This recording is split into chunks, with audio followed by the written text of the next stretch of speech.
Ես դաժե զզվստնելու եմ ժողովրդին։ Դիմում եմ իմ սերնդակիցներին։ Մասնակցելու եք ընտրություններին։ Բա ինչ եմ անելու։ Մեր ժողովուրդը ինքը արժեքների դեգրադացիայի մեջ է, ես ոնց չմեղադրեմ ժողովրդին։ Թող այդ մի հոգին իմանա, որ ինքը մենակ չի, մի հոգի արդեն մենակ կայնացավ։ Միակ փրկությունը ժողովուրդների ու պետությունների արժեքներն է, արժեքների հեղափոխությունն է։ Ջահել վաղտ ինձ ասում են, հələ փոքր ես, քո հերթը գկա, եթե դեպուտատ լնես, ոնց որ գիտեն մեդալ եմ տալի, էլի դեպուտատ լնելը։ Հիմա մեծացել եմ, ասում են, հələ գնացեք սերնդափոխություն, մենք ջահելներով պետք է անենք։ Այսինքն 50-60%-ը կարևորի, ուրեմն Նիկոլին հեռացնում ենք։ Եկեք մի անգամ ձեզ էլի հեղափոխություն անենք։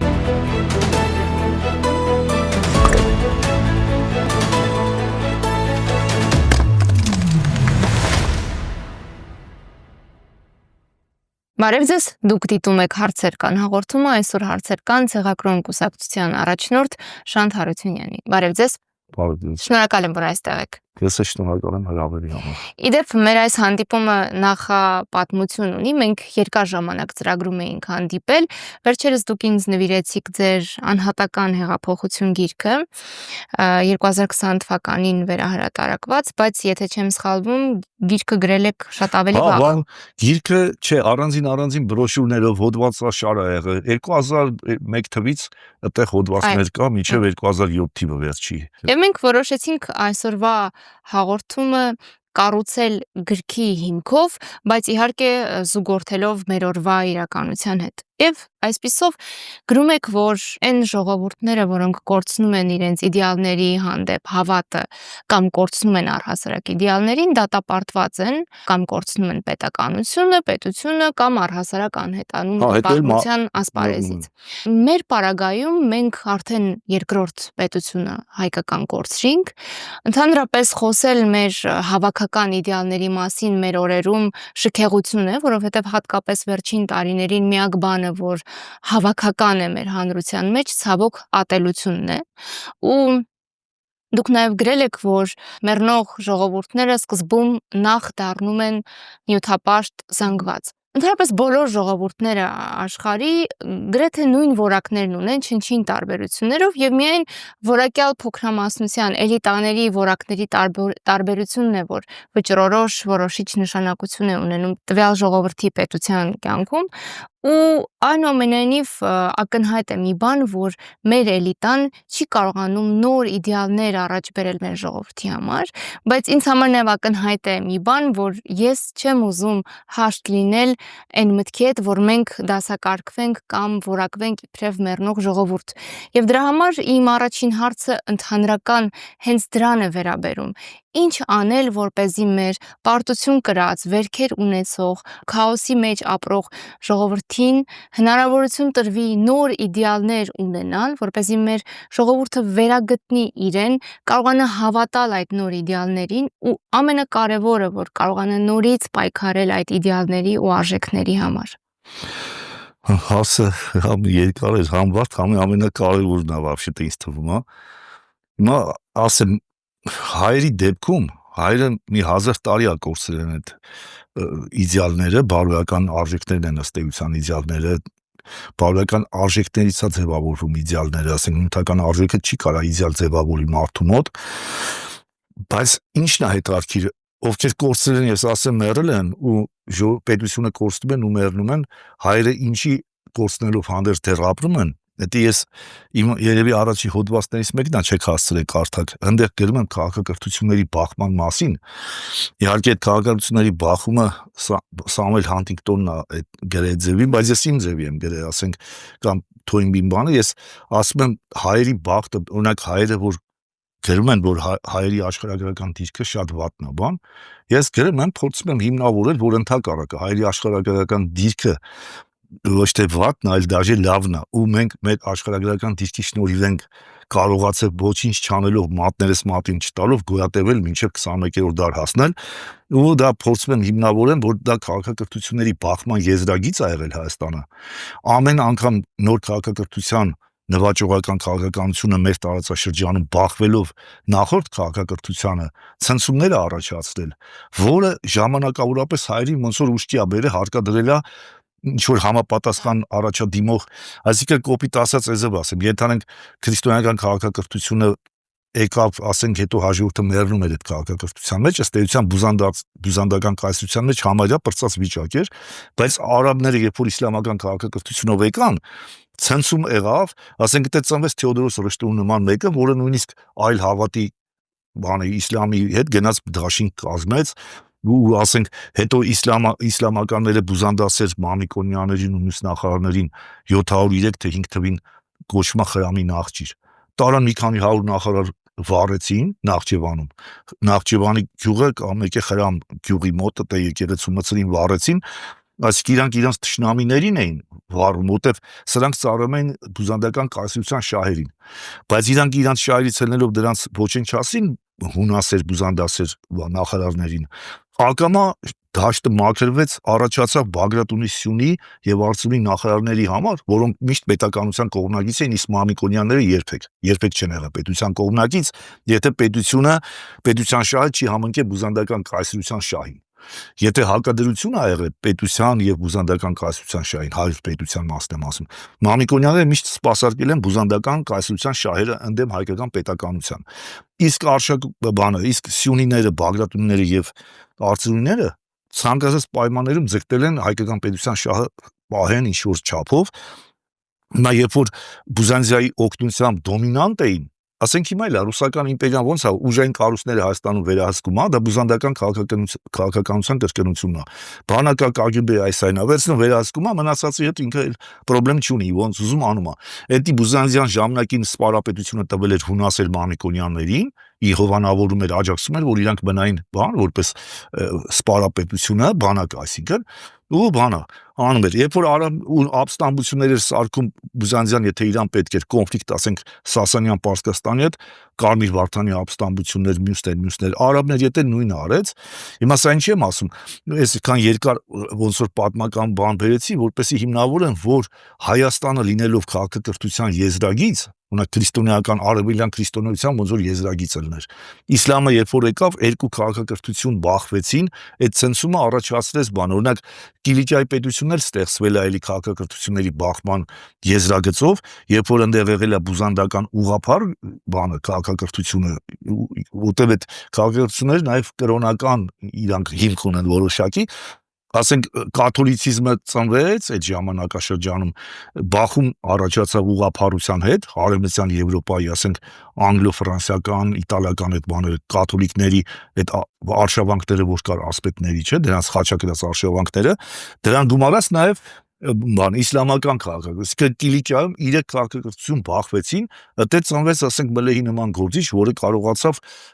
այսինքն ուզում ասեմ Հայաստանը ոչ թե աշխարհագրական դիրքով մեր բախտը չի բերել եթե մենք լինեինք բուզանդական կայսրության խորքերում բնակվող ասենք թրակիացի չգիտեմ իսավրիացի եսի ինչ ձուլված կլինենք ոնց որ այդ ժողովուրդներն են ձուլվել գնացել բայց մենք քանի որ կայսրության եզրագիծ էինք արտաքին ցնցումները մեզ մեջ արտաքին բախումները առաջացնում էին ցնցում ու ստիպում էին մտածել այս առումով ես ինչի երկար ասացի որ հայերը չեն մեռել տեսությունը սխալ չի հայերը մահացման process-ի մեջ են եթե ու նաև պարբերաբար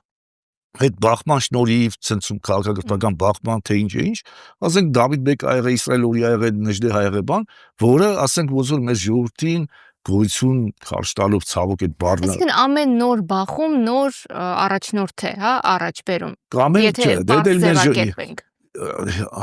ամեն նոր բախում կարա դերի նոր առաջնորդ շանս է, էլի այզև ասենք, էլի շանս է լինում մի փուլում շանսը օգտագործվել է, մի փուլում չի օգտագործվել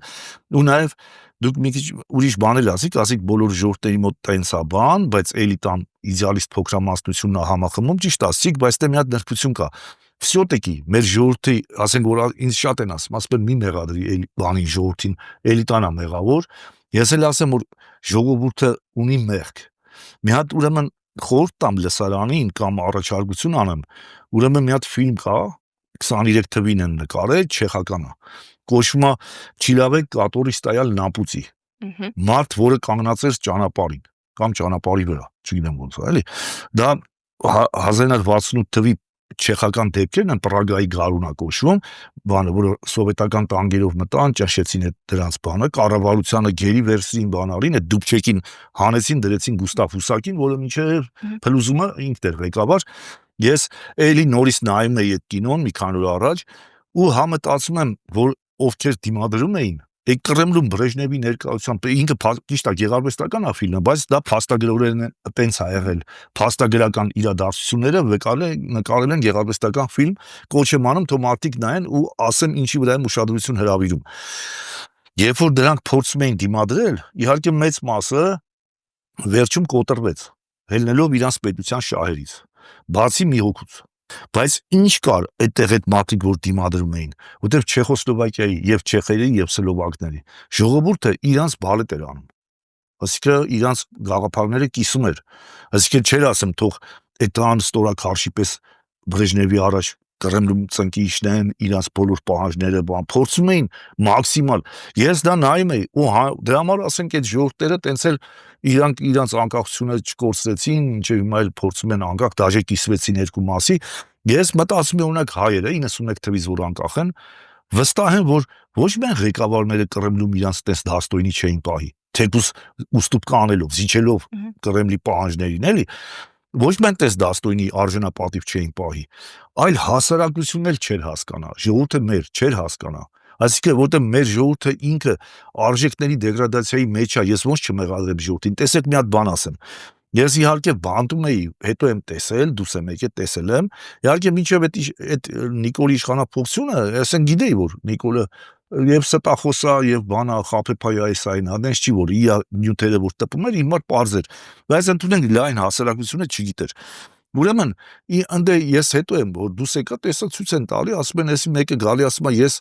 Հերոս Աբաջյանի պապիկն եմ բան, հետո ինչ որ պարզված ա եղել, որ պապիկը չի եղել, չէ՞։ Հետո մի անգամ Սաթիկի մոտ Սեյրանյան տեսա ինչ որ հատված է ցույց տալի, ասում է դու էսի հարցով սենց ես ասել ես հորս արև, ինքը ասում է չի ասել եմ հոյես արև։ Ես չգիտեմ դա երբ ա եղել, դա вообще էփիր գնացած ա եղել, թե մոնտաժ արած ա եղել, ես չգիտեմ, բայց ուզեմ ասեմ ժողովրդի մեջ երբ որ դες ուշ եմ հելը ասենք բանտից այդ բաներ եմ տեսել, ասենք մարդկանց ասում եմ ախպեր, այս խափեփային ոնց էիք ընտրում։ Ասում էր դա վա մալադես ասում է, այ շուստրի տղեն տենց ալեմ, չէ ձեր պես պրյամո էտաս բերտ, Սերժին Քոչյանին տենց հաստեմա հենց այդ ձևի վարվել, խափել, մափել։ Ու շատերն են ասել, այդ մի մասն էլ ձև ուրիշ ձև են ասել, դա տեխնոլոգիայի քաղաքական բան հաղթելու համար բան։ Ես հիմա այդ ժողովրդին համ մասնավոր զրույցներում եմ ասել, հիմա հրապարակային եմ ասում։ Ասում եմ, այն ժամանակ ասում եմ ախպեր ասում էի, եթե դուք ասում եք լավ անում, որ խափում է Սերժին Քոչարյանի կամ նախկիններին կամ բան, ու այսօր թիրախը Սերժն է, ինքը իր թիրախին է խափում։ Դաղը եթե գա իշխանության, ինքը նաև ձեզ է խափելու։ Որտեղ թիրախը դառնալու է ժողովրդի, հիմա ինքը վարչապետ, ինքը ըստ էության այդ վաղ ժողովրդին էլ էր խափում, որ ասում էր 3 միլիոն վարչապետ եք, ինքը քցնելով շողոքորթելով, շոյում էր քաղաքացիներից յուրաքանչյուրի էգոն մեծամտական ձևով, ու քանի որ մեր ժողովուրդը վաղուց արժեքները կորցրած դարել է էգոիստ, օրինակ շատեր ասում են հաջորդը անհատապաշտ, դա սուտ են ասում։ Չկա տենց բան, հաջորդը անհատապաշտ չի։ Անհատապաշտը դա արժեքներ դավանող մարդն է, օրինակ ես անհատապաշտ եմ, որը նաև ուզում եք ասել ներողություն հայ ժողովուրդը անձնապաշտը ուրիշ է, այո, անձնապաշտը էգոիստը, եսապաշտը ուրիշ է, անհատապաշտը ուրիշ է, դրանք տարբեր բաներ են։ Դա վրաժը ֆուտբոլային, բայց ինչի ոչ մի կոլեկտիվում մի օր 2003 թվականներ Պետրոսի մոտ հարցազրույց էր, բանի ինչ որ ֆուտբոլի թեմա, Եվրոպայի առաջնություն էր, թե ինչ էր 2002-3 թվականներ բաներ։ Ասի ախպեր ասի, խոսում ենք հայկական ֆուտբոլից։ Ասեմ ստից մի ասեք, որ մեր ժողովուրդը անհատապաշտ է կամ բանա։ Մի հատ այդ Գերմանիան, որ անհատապաշտ չի, պակաս աստղեր է տվել։ Կոլեկտիվը ընդհանուր մտածելակերպ է բերում ձևավորում։ Հիմա այդ օրինակները ինչի են բերում, որ մեր ժողովուրդը չի են կարող հասկանա, որ այս մարդը, որը խափել է, ինքը ողջունում ծափ է տալի, ինքը չի հասկանում, որ վաղ ինքն է լելու նրա թիրախը, որպես վարչապետ, որը երկրի բոլորի համար ինքը պետք է նորմալ կյանք ստեղծի, չէ՞, ինքը նրան էլ է խափելու։ Ու փաստացի խափում էր, բայց այս արմով իմ ես կան երկարքի ասացի, ձեր հետ համաձայն չեմ, որ էլիտան էլի ձևավորում, բայց ժողովուրդը պետք է ունենա արժի համակարգ, ասենք, այն ոնց են ասում, ապրումակցումի արժի համակարգը։ Կարեկցանքի արժի համակարգը։ Այսինքն մեր ժողովուրդը նախ կորցրել է, կներեք ասեմ, կորցրել է հույզերը, զգացմունքները կամ զգացումները, չգիտեմ։ Բնազդներն է մնացել, որը բթացված վիճակում է։ Բնազդերն է դեգրադացված ընկալում ունի Ես ժողովուրդը։ ներողություն հիմա փորձեմ հնարավորության դեպքում հակադարձել, տեսեք, օրինակ սոցիոլոգ Լեբոնը ասում էր, որ զանգվածները չեն առաջնորդվում բանականությամբ, իրենք առաջնորդվում են պատրանքներով, էմոցիաներով, ներշնչումով եւ այն մարդիկ, որոնք լավագույնս կկառավարեն այդ զանգվածների էմոցիաները, նրանք կդառնան այդ զանգվածների առաջնորդը։ Սա մեկ։ Երկրորդը, փորձեմ ժամանակաշրջանների տարբերությամբ եւ մեր հանրության վարքով բացատրել էլիտաների կարևորությունը ինչքան բան է փոխել մեր ժողովրդի հավաքական վարքում։ Տեսեք, դուք եք այս գրքում գրել, որ Թուրքիայի տիրապետության տակ արևմտահայությունը այդ 30 տարի ազգային ազատագրական պայքարի տարիներին չկարողացավ 3000 մարդու ոտքի հանել։ Մինչդեռ էլի դուք այս գրքում նշել եք, որ սովետական իրականությունը երբ ձևավորվեց, ի վերջո այն նպաստեց ազգային զարթոնքին, ազգային պետություն ձևավորելու որոշմանը եւ գաղտնիք չէ, որ 90-ականներին սովետական միության փլուզումից հետո Արցախյան շարժումը վերջին տարիները եւ դրանից հետո ցույց տվեցին, որ սովետական իրականությունում բարձր մշակույթի ազգային զարթոնքի հասած ժողովուրդը իզորու է ոտքի հանել շատ ավելի շատ մարդու։ Այսինքն ունեցել ենք էլիտայի տարբերություն, ունեցել ենք հավաքական կառավարման տարբերություն, տվել ենք այլ որակի ժողովուրդ եւ այլ որակի վարք։ Չէ, էլիտա հայերը ինքնուրույն չէին, ռուսական քաղաքականություն մշակողները Մոսկվայից իրանք էին պատվերի շաստում։ Օրինակ, ասենք, երբ որ 50-ականներին Թուրքիան մտավ ՆԱՏՕ, Մոսկվայից պատվերի շաստեցին, ասենք, գրեն ֆիդայների մասին, ռանշպալների կանչի գրվեց, Խոդեդանը առաջի գործներ չկա։ Եվ հետևաբար չկա։ Չէ, ժողովուրդը պետք է, դրա համար եմ ասում, ժողովուրդը հիմա ինքը պատվիրատուտել, իսկ Լեբոնը որ մեջ բերեցիք, Լեբոնը նաև է ձեր ասած գրքում այդ պսիխոլոգիա նարոդովի մաս, չէ։ Ինքը ինչ է ասում, ինքը ասում է, որ կան կախարդական բառեր, որ ասենք ազատությունը, հավասարությունը, որոնք զանգվածներին ոգևորում, ոգեշնչում են։ Հիմա ես էսի 1000 տարի ասում եմ ազատություն, հավասարություն, եղբայրություն, ժողովուրդը ինչ ոգևորվում է, ոչ ոգեշնչվում է։ Բայց եթե ես պետք է խապեմ ասեմ դուք բոլորդ վարչապետ եք, դուք բոլորդ չգիտեմ հերոս եք բանել, ոնց որ իմանում ես, որ հարկատու է։ Էդի հենց այնպես Նիկոլը չի ասում, Այսինքն ուզեմ ասեմ, երբ որ խոսում ենք, եթե Գուստավ Լեբոնը ասենք այդ ինչ որ աշխատությունը արել է, իհարկե շատ ուսանելի է, դա ասենք Հիտլերի, Ռուզվելտի, Չերչիլի, բան Մուսոլինի սեղանի գիրքն է եղել, ու ես իմ համարել է կարելի ասել եղել։ Դասագիրք է։ Հա, իսկապես դասագիրք է, բայց ասեմ ինքը նաև այնտեղ այնպես բաներ է գրել, որ ասիկե հիմա դուք ինչի այն ճիշտ մտքերը, ճիշտ որն է արդյունավետ ու նաև ինքը տեղ այդ ձեր ասած վաղտ ինքը խոսում է քաղաքական մրցակիցներին հաղթելու մեթոդոլոգիայի մասին։ Ինքը չի խոսում ազգային ազատագրական պայքարի մասին։ Հայերի դեպքում մենք խնդիր ունենք ազգային ազատագրական պայքարի ինչ որ իմաստով, որտեղ փաստորեն անցավ 30 քանի տարի, դարավել մենք մեր հայրենիքը չենք ազատագրել թշնամներից կամ դավաճաններից կամ մյուսից։ Այսինքն դասական կայացած քաղաքական երկրներում այդ մանիպուլյացիաները կամ այդ միֆերով խոսալը կամ որ ասում են պնդումներով ասեք մի արդարացեք ժողովուրդը չի ընդունում բան, դա քաղաքական գործընթացի մասին է, բայց այսօր երբ որ մեր հայրենիքը կործանում են, նախ ինչի համար անհրաժեշտություն առաջացավ, որ ես խոսում եմ ազատության, հավասարության, եղբայրության արժեքների, ընդհանրապես արժեքների մասին։ Հետո գիտեք, ասենք արևմուտքում որ վերցնում ենք մարդիկ, երբ որ մի բան էլ խափում են, ենթադրենք տեխնոլոգիա կիրառելով, ենթադրենք, բայց այնտեղ կան հստակ կարմիր գծեր, եթե իրանք դանսում են, աստավկա է։ Օրինակ Ուրսուլա ֆոն դեր Լայնն էր, ով էր, նրանց պաշտպանության նախարարն էր Գերմանիայի, այդ կինը։ Ուրեմն ասեցին, էս իր դիսերտացիայի մեջ չգիտեմ ինչը գողացել է, ինչ որ մեկից գրել է, հեղինակին չի նշել, դառնում է յուրացում մտքի, այդ կինը աստավկա տվեց։ Դե բայց հիմա լրիվ այլ պաշտոն է զբաղեցնում, շատ Չէ, կարևոր դե աստավկա տվեց, չէ, դե հիմա մարդը ենթադրենք սխալ արել, պատժվել է, ոնց որ մեկին ասենք, ասի գնաց բանտ նստեց հելա, վել ուրեմն ինքը վերջ ոչ մեկ չունենա, ինքը իր պատիժը կրել է։ Նույնը Ավստրիայում ա եղել դեպքեր, այսինքն կան կարմիր գծեր, որ ասենք ենթադրենք մեկը կարող է այս պաշտոնին արժանի չի, համապատասխան չի, բայց մեկ ուրիշ պաշտոնին ինքը հարմար լինի։ Հետո նաև այդ ճգնաժամը քաղաքակրթական ես որ ասում եմ, ամբողջ արևմուտքի մեջ էլ է գնացել, այսօր ճգնաժամային process կա, կարա նաև դրա համար եմ ասում, կան սահմաններ, այնտեղ ամեն գերմանական հասարակությունը ասենք չընդունեց, որ դիսերտացիա գողացող կարա պաշտոնավարի ինքը աստավկա տվեց հենց այդ պատճառով, բայց ասենք Եվրոպարլամենտում այնտեղ ամեն ձևի երկրներ կան, որոնք կարող այդքան չկարևորեցին, որտեղ նրանց մոտ, ասենք, բարոյական արժի համակարգը կարող ավելի ցածր է։ Իմիջիայլոց ասեմ, գերմանացիները դենա հազվագյուտ ժողովուրդներից են, որոնց համար գողությունը հավասարացված է ոնց որ դավաճանության հետ, այդքան բացական բանը, վատ բանը լինի։ Հիմա սա ինչի համար ասի, որ ժողովուրդները սես տենենց իրանց հույզերով, իրանց, չգիտեմ, բաներով, ամեն բան այդ արժեքներով, բանով, կարան խրախուսեն գործչին եւ կարան չխրախուսեն։ Ու ես որ ասենք որոշ ինձի ասենք շատերը տղես շահերն էլ ասում, ընկերներս էլ ասում են ժողովրդի մի մասը ասում հա լավ շանթը ճիշտ է ասում արժեքները կարևոր են, բայց ոնց որ անընդհատ այդ է խոսում։ Հիմա ես որոշեցի այսօր ավելի ասում են առարկայական բան ասեն, առարկայական մարդիկ խոսում են։ Ուրեմն տեսեք, խոսքի ասենք ասում են մի հատ մտի բանակը ուժեղացնենք, բան հզորացնենք, ուսուր կենաց ասեն, էլի։ Բայց ասենք ժողովրդին դուր գալու համար տես բան, Ալիևի մրուտին կտանք ասում, չգիտեմ, էս կանենք, այն կանենք, ու դա մարդիկ խոսում են, ասենք մեկը քաղաքագետ է, կամ երկուսը քաղաքագետ են, մեկը չգիտեմ ինչ է, ես շատ գիտեմ, մեկը ասենք զինվորական բան է, սպայ է, չգիտեմ ինչ է, չէ։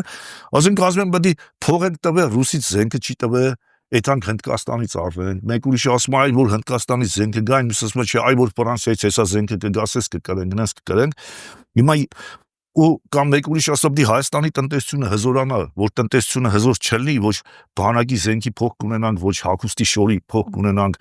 բանի ոչ համազգեստի, ոչ էսի, ոչ էսի ինչ կլի բան։ Ու ես եկել եմ այն եզրակացության Իլիկ ջան։ Գարեք, հա որ ձեզ անով եմ դիմում։ Շատ հանգիստ տաղեք իմեն։ Ուրեմն եկել եմ այն եզրակացության, որ ասենք ես իմ պայքարի ինչքան որ պայքարել եմ, մի 45, եթե ոչ 50, հա լուրջ եմ ասում, գիտեք եմ ասում, եթե ոչ 50, որտեղ հիմա 12 տարեկանից ես ինձ հիշում եմ այս գիտակցության մեջ։ Այս ձևի մի հատ օրինակ բերեմ, կարճ ու անցնեմ առաջ, որ հորս երկրորդ անգամ բռնեցին, հոպարիս հետ բանին, տատիկիս բան գնում էինք, KGB-ի հետ մենք բան, հիշում եմ հոպարս ինձ որոշ բաներ սովորել է, հիմա չպատմեմ, այդ որի տպվել է մեջ։ Բայց ինքը ասում էր, մի հատ մեկը կար Նահապետային անունը, ոնց որ ասում են, էդի մատնիչ է, ծախուղ է։ Ու դա ասենք հոպարս բացատրում էր, որ դա ամենավատ բանն է սային, հա, դավաճան է, իսկ դավաճան է, էլի, մատնիչ կամ ծախուղաբան։ Ուզում ասեմ 12 տարեկանից ես սկսել եմ տարբերել, որն է բարոյական, որը չի բարոյական, առարկայորեն։ Ասում էր, ասենք հորը տնկելներ, ես այդ մարդուն հիշում եմ, գալիս գնում էր պապայիս տունը, որտեղ մենք բաժանված էինք, դա համար եմ ասում պապայիս տունը, էլի, գնում գալիս էի, այդ Նահապետին հիշում եմ։ Հիմա կարող է դաժի էսքի ծախուղել չէր եղել։ Իբրև թե ձեզ մեղադրում են ոչ առարկայական խոսելու մեջ։ Չէ, ուրիշ բան եմ, ահա այդ ոչ առարկայականից բացի, ես ասում եմ այս տարիների մեջ այդքան, այսինքն այդ տարիքից արդեն հիմա արժեքները կարևորվել են սկզբից ենթագիտակցական բան, հետո մեծանալով հասկանալու։ Ուրեմն տեսեք ինչ մասն եմ ասում։ Ոչ առարկայականն հեսա կանդրադառնանք, հələ ես ուրիշ բան եմ ասում։ Ուրեմն այս տարիների մեջ եկավ ես սկզբից մտածում էի, որ մարդիկ բան ակամա չեն նկատել, որ դա կարևոր է։ Այսինքն խոսում եմ խոսքը Լևոն Տեր-Պետրոսյանի մասին է, խոսքը բան Քոչարյանի, Սերժ Սարգսյանի մասին է, որոնք եղել են ղեկավար։ Ես խոսում եմ, ասենք խոսքը վարչապետների մասին է, լինի Բագրատյանը թե մեկ ուրիշը։ Խոսում եմ, ասենք քաղաքական այդ ովքեր պարլամենտում կուսակցություն են ունեցել, ենթանենք այդ, ասենք Ժառանգությունը Ռաֆի Հովհաննիսյան կամ Արթուր Բաղդասարյան կամ ընդ էլի կան, չէ՞, ներկայացված են եղել իշխանության մեջ թեկուզ ընդդիմադիր կարգավիճակով կամ դաշնակցություն կուսակցությունը ասենք, ոչ է, ուզում ասեմ տարիների մեջ ես եկել եմ նրան, որ արժեքներն է միակ փրկությունը, ու դա ոչ միայն ամենակարևոր, այլ հենց միակն է։ Չկա դրա այդ երկրորդ, երրորդ, չորրորդ, հեսա դա կհիմնավորեմ, էլի։ Ու մտածում եմ, ասում էի պայքարի մեջ ակամա չեն նկատում, ինչի համար ենք մենք տանուլ տալի, ինչի համար ենք անընդհատ գործում։ Ինչի պատճառով, էլի, հա, կամ պատճառով կամ ոչ եմ։ Ասեմ ակամա չեն նկատում։ Իհարկե մինչև էդ էլ ես քարոզում արժեքները, այն ժամանակ ասենք ավելի շատ նժդեհական ցեղակրոն ուսմունքի, որտեղ նժդեն էլ այդ արժեքները քարոզել։ Ես ավելի շատ իրան կրկնում էի։ Հələ դեռ իմ ապրած կյանքի փորձով չէի տեսել ուղղակի տենց ոնց որ այսպես ասած իդեալիստական ասում էի պետքա ասենք ասում էր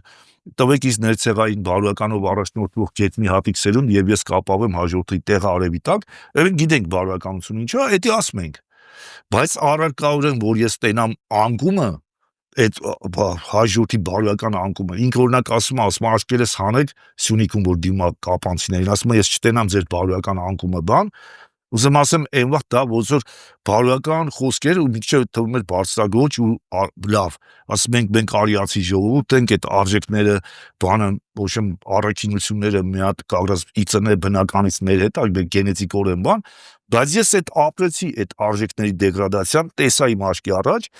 ու մտածում էի սոցիալական ծանր վիճակ է լինում սնականներ, այդ ցուրտ ու մութը էսը, դա կարող է ավարտվի ու նորից պետությունը իշխանությունները վերականգնեն ժողովրդի մոտ, որտեղ դա օբյեկտիվ էր արժեքների դեգրադացիան, այդ մասն էլ կասեմ։ Բայց տեսա որ չէ, այս մարդիկ հետո ասում էի ակամա երևի չեն նկատել, 2001 թվականից արդեն գրում եմ քաղաքակրթական արժեքների մասին, պետությունների գաղափարախոսական բաների մասին, գնալով ուժ գնացրեցի, հոդվածներ տպեցի, հետո հարցազրույցներ եղավ, հետո բրոշուրներով գրեցի արդեն ավելի առարկայական բան, մինչև 2007 թվականին վերջի այդ բրոշուրը ստպվավ, դրանից հետո էլի որոշ բանկ նստահել այդ մարտի 1-ով, էլի գրեցի որոշակի հոդվածներ, հետո ասեցի լավ, հասարակության լայն շերտերը դադարել են կարդալուց, դրա համար ասենք այդքան չի հասնում, ասի հելը ընկերներիս հետ արժեքների հեղափոխություն անեմ 13 թվականին։ Ու հելա ընդཐུպ փեդով, քարով, բանով, չգիտեմ, ասենք ես մտածի, որ կարող է մարդիկ կան, որոնք իրանք էլ են հոգնել այս արժեքների դեգրադացիայից, իրանք արժանապատվությունը նվաստացած են զգում, բայց կարող է իրանք մտածում են ախպեր, տանը մենակ նստածեմ, հելնեմ, մենակ ինչ կարամ անեմ, դրա համար ես դիմում եմ, ասում եմ, ոչ մեկին կորետ չեմ ասում, եկեք ինձ միացեք, բայց ես ասում եմ, եթե տանը մարդ կա, մենակ նստած ինքը մանթույա տանում, ասում ախպեր, իմ արժանապատվությունը նվաստացած եմ զգում այս երկրի այս պատճառով, թող իմանա մի հոգի կայնած է օպերայի, մեր անունը Շանթ է։ Ինքը թող իմանա արդեն մենակ չի։ Եթե ես էլ մենակ եմ, բայց իմ ընկերները 10 քանի հոգի եկան իմ հետ։ Թող այդ մի հոգին իմանա, որ ինքը մենակ չի, մի հոգի արդեն մենակ կայնած է։ Ու մտածում էի, որ կարող է լինի։ Այդ 5-6 օր նստածույց արեցինք, թող ենք որ ինձ բռնին բան։ Էլի ես տեսա, որ բան է, ոչ եմ էսա։ Ես իմ պայքարը դրանք դու շարունակել եմ եւ դատարանում։ Օրինակ փաստաբաններ կային ասում էին, հələ մարտի 1-ով օրինակ Հարութը Բաղդասարյան ասում էր, այս մյուսներին պատմիսկալ բաց են թողում, արի դու էլ համոզեմ։ Ասում եմ, չէ, ինչ ես խոսում։ Ասում եմ, ոնց ուզում ես դու նստես, ասում եմ, ախպեր, ես падգամավոր չեմ կարացել լինեմ, այդքան տարի պայքարել եմ։ Ամբիոնի համար ա եղել, ոչ թե արտոնություններից օգտվելու դեպուտատի։ Դա համար ասում եմ, ամբիոնն է կարևոր, հիմա դատարանի ամբիոնը պակաս կարևոր չի, բանի ազգային ժողովի ամբիոնից, ես քարոզեմ, այդ ելը շուտ էի ասում։ Նույնը 13 թվականին ես բանտում էի, երբեք իմ օգտին ես մի բանով չեմ խոսել։ Դատարաններում էլի, միշտ խոսել եմ այն ինչը որ հիմա տեղի ունեցավ։ Ես հետարքիտ բան ասեմ, մի հատ մեր ասին ինչ որ մի հատ կին էր ասել, գրել թե ինչ էր կոմենտեր գրել թե որ ասել էր Շանթի 13 թվականին լսում ես մեսի ցնդածի մեկն է, ինչ արժեքների հեղափոխություն անում։ Ասում եմ, անցել է 10 տարուց ավել, նոր հասկանում եմ, թե ինքը ինչքան ճիշտ բան է ասել, բայց ցավում եմ, որ ասում են լիքը մարդ կա, մինչև այսօր 10 տարի է չի հասկացել Շանթը ինչա, երկրի փրկության համար եմ, էլի ասում։ Ես այն ինչ որ եղավ 20 թվականին այդ դատարաններում 13 թվականից մինչև 15 թիվը տարուկես դատը սեթում էր։ Միշտ մենակ դրա մասն էի խոսում, իմ մասին չէի խոսում։ 18 թվականին բանտում ասուլիսը եղավ, Նիկոլի իմ այդ ազատման առաջարկերը ես մերժում էի։ Էլի թողեցի, էլի խոսում էի, թե մեզ ինչա սպասվում։ Այսինքն սա ինչի համար եմ ասում։ Ես այդ մտածում էի, որ եթե ակամա չեն նկատի, ասենք խոսքը պրեզիդենտների մասին է, նախկին ներկա կապ չունի իշխանությունների, վարչապետների, ասում էի գուցե ակամա չեն նկատի։ Ես հիմա էդի իրանց հրավիրում եմ միտեղ աղմկոտ ցույցեր եմ անում, խլապուշկային պայթեցնում, թե ինչ եմ անում, էդի կարևոր չի ուշադրություն եմ գրավում կամ ուշադրություն եմ հրավիրում, որպեսզի ասեմ, որ մեր երկրի փրկությունը սա է, բայց հիմա պատերազմից հետո պատկերացրեք հասարակությունը ավելի շատ է ինձ հասկացել, որ արժեքների դեգրադացիան է այսօրը գցել։ Եվ որտեվ ես նաև մի ուրիշ բան եմ ասում եմ արժեքների դեգրադացիան իր հետ բերում է լոգիկայի դեգրադացիայի։ Այսինքն տրամաբանությունը մարդու սխալ աշխատում։ Ենթական ու ստորոգյալը մեր ժողովրդի մոտ դրա համար խառնված է։ Այսինքն չգիտի ենթական որն է, ստորոգյալը որը։ Հիմա այս 5 տարի էլ որ քարոզեցի, չէ՞։ Եկա այն մտքին, որ ոչ թե սրանք ակամա չեն հասկացել, չեն նկատել, այլ իրանք թշնամու հանձնարարություն են կատարում։ Սրանք նկատի ունեք կառավարիչները։ Նկատի ունեմ պաշտոնյաները, այո։ Իսկ կան ջահելներ, որ խոսում են, ասենք, լավ կարդացած բան։ Սրանք էլ չեն խոսում արժեքներից, որտեվ իրանք էլ այն ճանապարհը, ինչ ես անցել եմ, չեն անցել։ Ասենք գրքեր կարդում են, օրինակ ես խոսքի Թոյնբի կարդացել եմ, Շպենգլեր կարդացել եմ, չգիտեմ, Նիչեն, Ֆրիդրիխ Նիչեն, Ֆրիդրիխ Նիչեն որոշակի արժեքների բանը ինքը ուներ կոնֆլիկտ էլի արժեքային բան, ինքը փոքր տարիքից կարող վրես ազդել է, բայց իտո չեմ կարացել ամփոփիչ բերեմ, հասցնեմ այս որ արժեքների դեգրադացիան վերումա լոգիկայի դեգրադացիա, դա իմ անձնական կյանքի փորձն է ցույց տվել։ Հիմա կներեք, այս տեսականը այսագական վերջում բանի կխոսամ։ Ու այս ջահելները առնվազն մի 20 տարի քաղաքականության մեջ պայքարեն, իրանց կարող է գրքային գիտելիքներ ունեցողներ կան, չեմ վիճում էլի, ասենք այն որ իրանք հիմա կարդում են, այս կարող է 30-40 ձեր ասես Լեբոնը, ես իմ քանի տարի առաջ եմ կարդացել, հələ սովետի վաղ հատվածներ եմ կարդացել, վաղ չէին տպում էլի Լեբոնը, բայց հատվածներ կամ միջնորդավորված Հիտլերի քննադատում էին, որը Լեբոնից էր մեջբերը, մասա ինչ եմ ասում, այդ ջահելները Երկրի վրա ճանապարհը։ Պետք է մի 20 տարի այո, քաղաքական պայքարի մեջ են, նոր կան հասկանան, որ արժեքների միակ փրկությունը ժողովուրդների ու պետությունների արժեքներն է, արժեքների հեղափոխությունն է։ Իսկ նրանք ովքեր այդ 30-40 տարի ճանապարհ են անցել, նշեցի, Լևոնից սկսած բոլոր պաշտոնյաները, նրանց մի մասը գիտի, որ դա արժեքներն է, բայց քանի որ թշնամները թույլ չեն տալի հայ ժողովրդին առողջացման, դրա համար արգելում են, օրինակ KGB-ի մի հատ փախած բան կար, Բեզմերնիա կոչվում, ինչա կոչվում, 81 թվին է փախել, հիմա կարծեմ մեռել է, այս վերջերս դնում են իր ելույթները, ինքը ասում է որևէ ժողովրդին նվաճելու համար, էլ պետք չի առաջվապես բանակները մտցնել, էս անել, անել, կա 4 հատ ասում է աստիճան է 4, խփում ես ինքը նկարագրում է, խփում ես արժի համակարգը, ոչնչացնում ես, ասում է կամ ինքը քո ենթականա կամ քո արժեքները դավանողա ու ոնց կուզես կօգտագործես։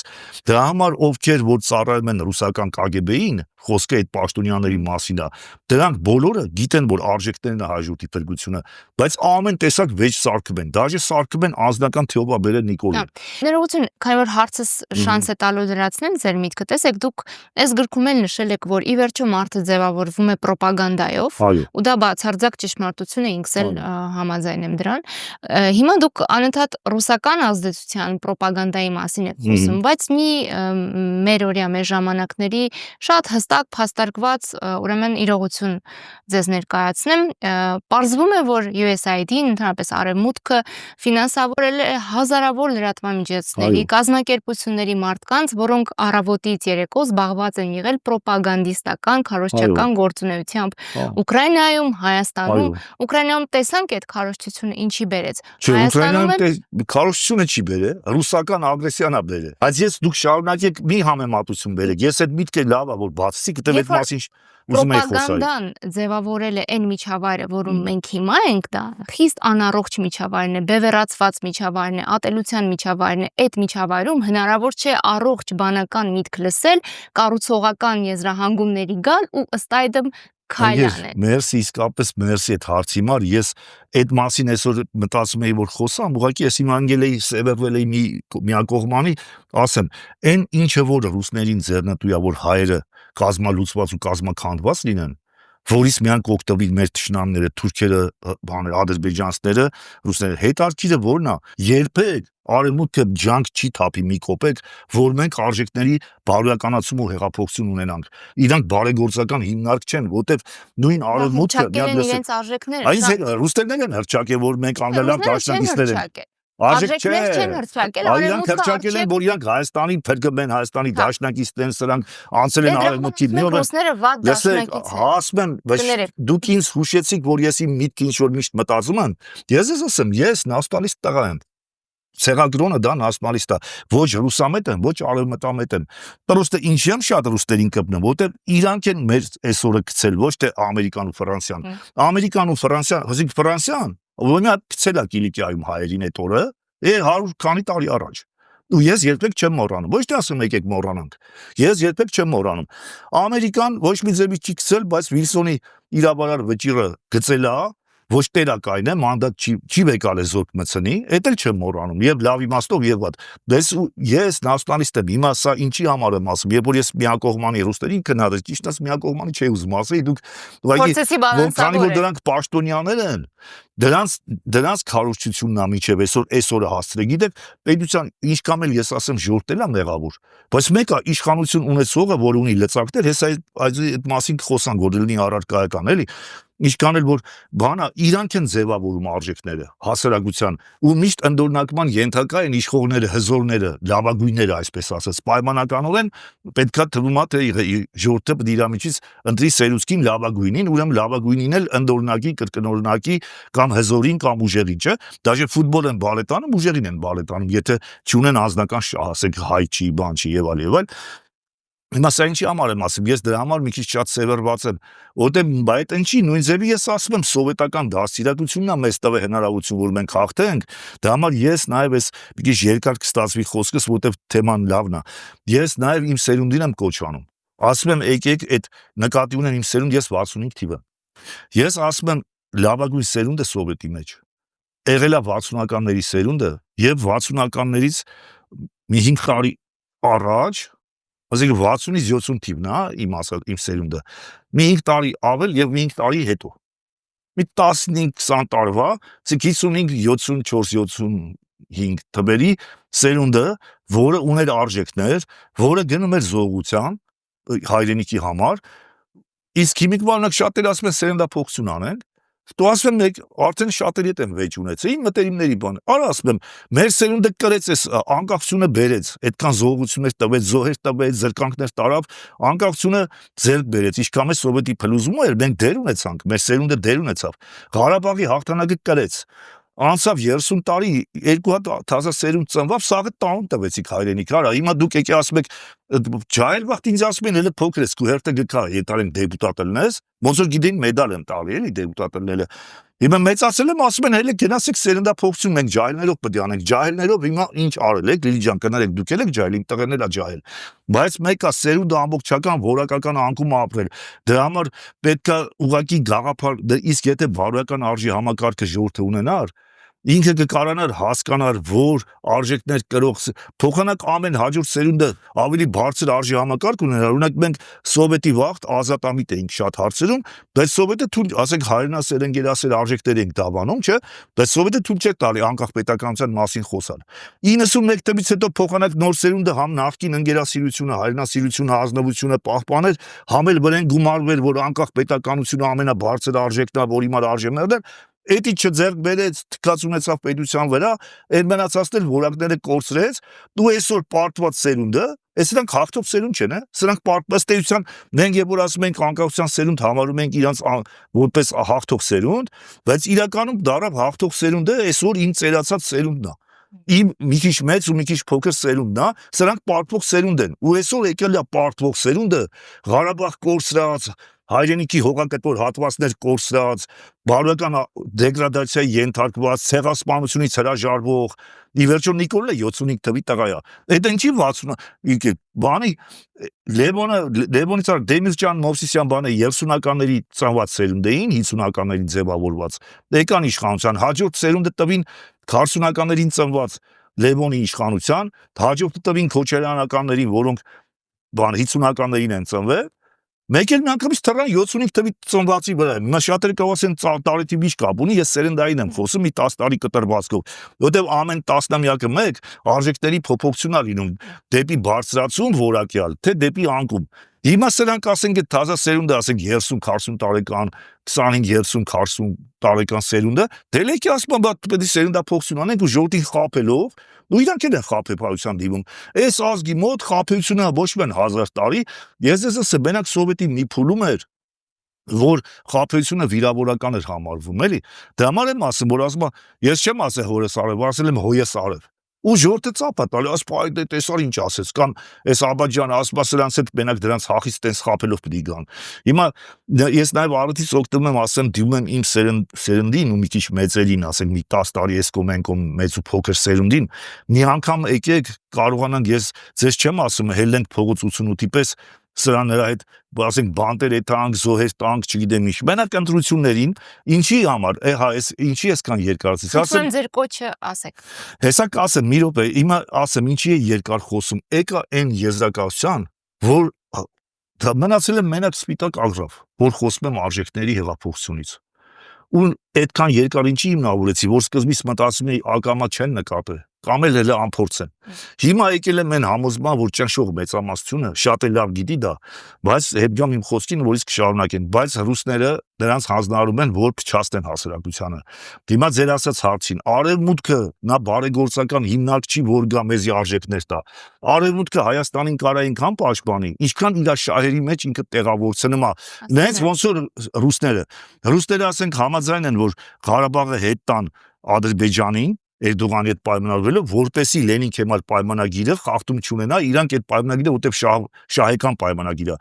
Այդքանով Հայաստանին պատրաստ են պաշտպանել իրենց ենթակայության տակ։ Ֆրանսիան կամ Եվրոպան կամ Արևմուտքը, երբ որ խոսում են Հայաստանի անկախության տարածքային ամբողջականության մասին, իրանք էլ ոչ միայն կամ Հայաստանի հետ կոնկրետ շահ ունեն իրանց շահերը բրդելու առաջ, տարածաշրջանում շահ, կամ միջազգային խաղի կանոնները չխախտելու համար մեր ասենք խոսում են հայերի մասին, բայց պետք եղած վաղ աշկ են փակում։ Երբ որ իրանք ասում են մենք թույլ չենք տա այդ տիգզտում,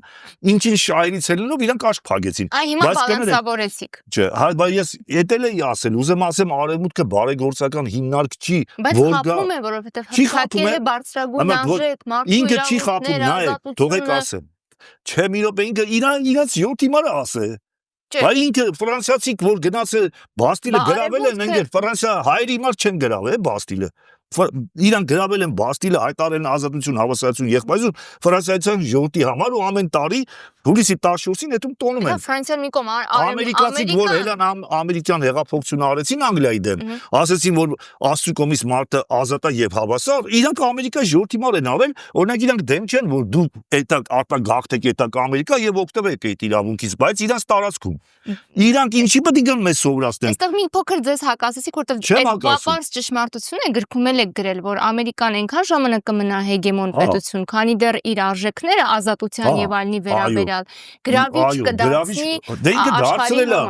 Հենց հիմա ասում եմ արևմտյան քաղաքակրթությունում կա ճգնաժամ։ Ես դա գրել եմ 2007 թվին, հələ չեք կարդաց այդ մասը, կկարդաք ամենավերջի պարբերությունը, որը կանխատեսել էր Շպենգլերը, ոչ, Շպենգլերը Եվրոպայի մայրամուտը որ գրել է, դա եվրոպական քաղաքակրթության մասն է։ Ինքը ասեց, որ նեղել է փթել է բանը եվրոպական քաղաքակրթությունը, խոսքը կաթոլիկ քաղաքակրթության կամ եվրոպական քաղաքակրթության մասին է։ Իսկ ես երբ որ ասեմ արևմտյանը, դա տարանջատում եմ եվրոպական քաղաքակրթությունից, որտեղ արևմտյանը հիմնվել է էլի Եվրոպայում, բողոքական բանի, ուսմունքի հիման վրա, բողոքական կամ արևմտյան քաղաքակրթությունը ուրիշ է, կաթոլիկ կամ եվրոպական քաղաքակրթությունը ուրիշ է, ուղղափառ կամ բյուզանդականը ուրիշ է։ Հիմա Եվրոպայինը մեռել է 20-րդ դարում, իսկ 500 տարվա է բողոքական քաղաքակրթությունը կամ արևմտյան։ Հիմա ինքը ճգնաժամի մեջ է, հաղթարել է։ Օրինակ ես մի բան ասեմ, նույն Ամերիկան, երբ որ ես ասենք Ամերիկան շատ լավ ֆիլմեր է, չէ՞ հանում։ Ասենք ու թվում է դե ազատ աշխարհ է, բայց իրանք միշտ վերահսկել են։ Ասել են համ զիբիլները նկարեք, համ լավերը նկարեք։ Թող ընտրություն լինի, որ ազգը ինչ ուզում է, օրինակ սովետը ընտրություն է անում։ Ուրեմն հիմա ասում են 2 օր առաջ դրա աշխատակազմից մեկը հայտարարել է, որ Տրամպը հրամանագիր է ստորագրել, արգելում է Հոլիվուդում նկարել գեյերի, չգիտեմ, այն վամպիրների, ես իմ անբարոյական ցինիկ բան ինչ-որ ֆիլմերը, ոնց որ արդեն տոտալ վերահսկողությունը բացայտ անում։ Միշտ էլ նրանք ունեցել են։ Սա ինչի համար եմ ասում, ինչի է անհրաժեշտություն առաջացել, որ Ամերիկան տոտալ արդեն բացայտ վերահսկում անի, որովհետև այդ բանը արևմտյան քաղաքակրթության մեջ էլ է ճգնաժամ այդում։ Ու երբ որ ճգնաժամ է այդում, ամեն դաժե հումանիստ երկրները իրանք չեն էթարու իրանք շահերը թողեն հնգնեն մի հատ եսիմի ժողովրդի մասին մտածեն։ Ըստ մենք պետք է կարողանանք կողնորոշվենք ում հետ սայուզնիկ լինենք, մենք էլ լումա դնենք, ասիկ մուֆտեչի չլնենք օբշի քաղաքակրթական պայքարի մեջ։ Այսինքն եթե չարի ու բարի պայքար է այդում աշխարհում, ըստ մեզ, մենք պետք է կարողանանք ջոգենք չարը, որն է բարին որը, ու մենք անցնենք բարու կողմը, ոչ թե այդանք սաղորը չարի վախենալով չարից վախկոտի պես, ասենք այ մարդ մի կերպ ջոլ այդանք տենանք երբ են այս չարիքին հաղթելու մենք էլ օգտվենք։ Չէ, որ նրանք չարիքին հաղթեն, հեչ չենք օգտվելու։ Ամենաշատը կարողան ասեն արի հիմա էլ մեր ասածները արա, որ կարողանաս յոլա այդաս։ Դրա համար եմ ասում, որ արևմտյան երկրները իրանք բարեգործական հիմնարկներ չեն, ու իրանք էլ վաղը երբ որ կրեն Ռուսաստանին, էլի գալու են մեզի որպես սպասարկող էլի կտան անհատական ազատ։ Ես ասեմ, չի որ հայրեցին Ռուսաստանը անհատապես ինչ է, հարմարված ապրում են, չի որ մի հատ մեծ ոտնահարում է այդում իրանց անհատական շահերի։ Օբշի հասարակարգը ոնց կա, նալոգ են վեկալը, նալոգ են տալի։ Այն ռուսիցել են վեկալը, մյուսը մեկին մի քիչ կարող է մի հատ կենցաղում մեկը ասի, «Տո այ սևական չգիտեմ ինչ»։ Նույնը Ամերիկայա, նույնը Եվրոպայա, ասենք թե նենց չի որ միշտ էլ կասեն։ Այս առումով ուզեմ ասեմ միակ բանը, որևէ ժողովուրդ, եթե ինքը իրանից բան է ներկայացնում, դա իր այդ ժողովուրդը պետք է հելի իր մեջ արժեքների հեղափոխություն անի։ Ասենք ոչ մենք Օլիվեր Կրոմվելը 1649 հելավ Անգլիայում հեղափոխություն արեց, իրանք իրանցով արեցին։ Մարտին Լյութերը երբ որ 1517-ին գրեց բողոքականության այդ բանի թեզիսները գրեց 94 քրիստոնյա ազատությունը գիրք գրեց, ինքը իրանով գրեց, վեկալով լատիները թարգմանեց գերմաներեն աստվածություն, ինչ ասես մարդիկ չեն հասկանում, թող հասկանան բանով, երբ որ դա բանադրված էր համարվում իբր լատիներեն բդի քրիստոնեությունով։ Եղան Գերմանիայում կյուրֆուսներ, հարուստներ, իշխաններ էլի, որոնք